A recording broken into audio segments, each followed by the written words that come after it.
اعوذ باللہ من الشیطان الرجیم بسم اللہ الرحمن الرحیم اللہم صلی علی محمد و آل محمد وعجل فرجہم۔ جہان علم سٹی آف نالج اکیڈمی سے آپ کی بیبی جان آپ سے مخاطب ہیں۔ السلام علیکم ورحمۃ اللہ وبرکاتہ۔ تاریخ انبیاء علیہ السلام حصہ دوم باب 6 نمبر کا باب اب اختتام پہ پہنچ رہا ہے، اور ہم آپ کو یہی بتا رہے تھے کہ جناب سرور کائنات نے جو ہے وہ جب مکہ سے ہجرت کی تو کس طرح وہ مدینے پہنچے، اور اہل یثرب کے نعروں سے، تکبیر کے نعروں سے پورا عالم جو ہے گونج رہا تھا۔ اس سرزمین پر جو دارالسلام بننے والی تھی، رسول اللہ صلی اللہ علیہ وآلہ وسلم کا اترنا، اور سب سے پہلے ایک یہودی کا آپ صلی اللہ علیہ وآلہ وسلم کو دیکھ کر پہچاننا قرآن کی صداقت کا منہ بولا ثبوت ہے۔ توریت اور انجیل میں حضرت عیسیٰ کے بعد آنے والے نبی کا ذکر اتنی تفصیل سے اور اتنی کثرت سے ہے، جیسے قرآن حکیم میں بھی، سورہ انعام میں بھی ہے، یہ 6 سورہ ہے قرآن مجید کا، اور آیت کا نشان ہے 20، اور سورہ بقرہ میں جو دوسرے نمبر کا سورہ، آیت کا نشان ہے 147، کہ جن لوگوں پر کتابیں اتری ہیں یعنی یہود و نصارہ، وہ انہیں یعنی اللہ کے رسول کو اسی طرح پہچانتے ہیں جس طرح وہ اپنے بچوں کو پہچانتے ہیں۔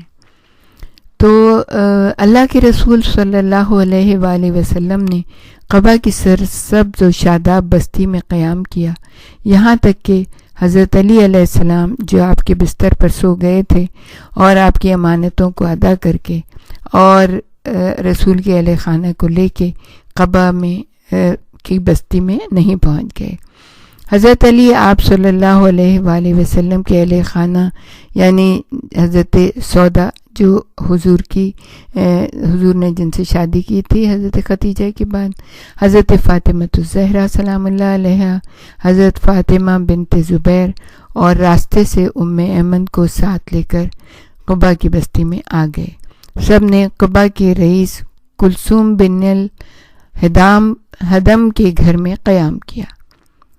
حضرت محمد صلی اللہ علیہ وآلہ وسلم کے مکے کو چھوڑنے کے بعد حضرت علی علیہ السلام نے 3 دن وہاں قیام کیا،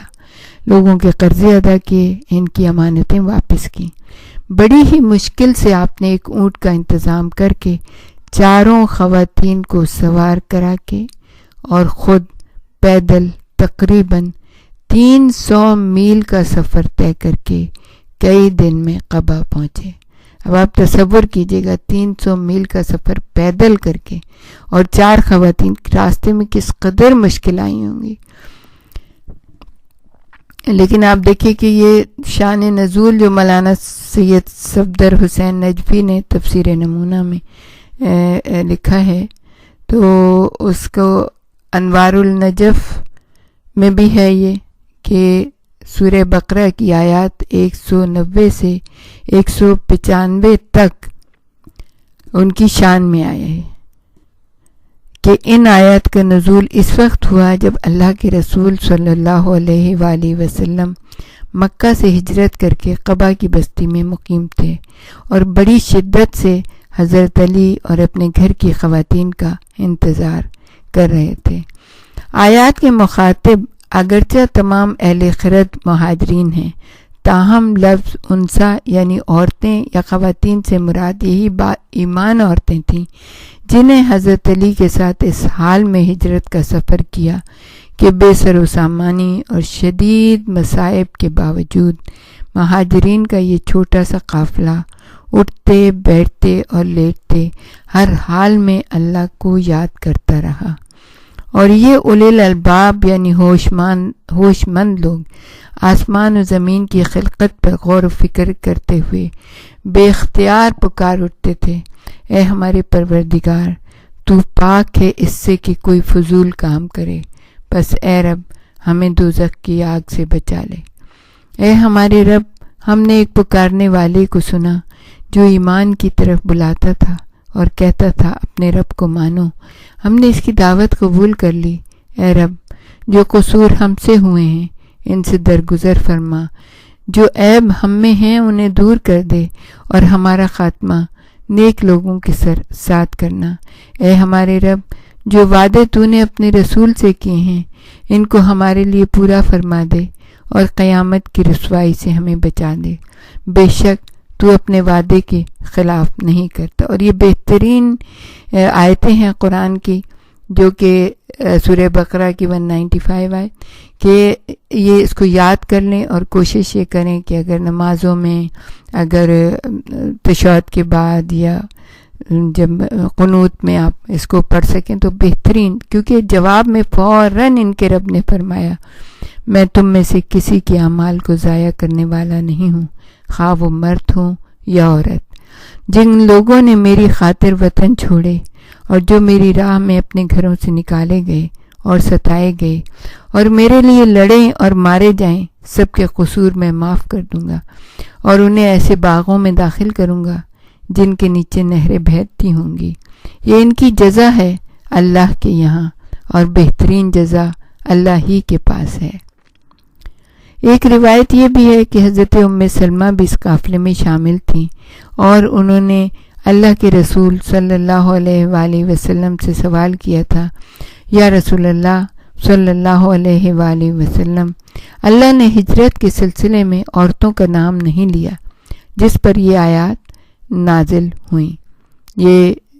تفسیر طبری، ابن کثیر اور فتح والغدیر ہے، اس میں یہ لکھا ہوا ہے۔ حضرت ابو بکر کے گھر والے چونکہ ان کے بیٹوں عبداللہ، عبد الرحمن اور زبیر بن عوان کی حفاظت میں تھے، اس لیے وہ تو مطمئن تھے۔ انہوں نے مدینے پہنچ کر ان سب کو آرام سے بلوا لیا۔ قبا کی بستی میں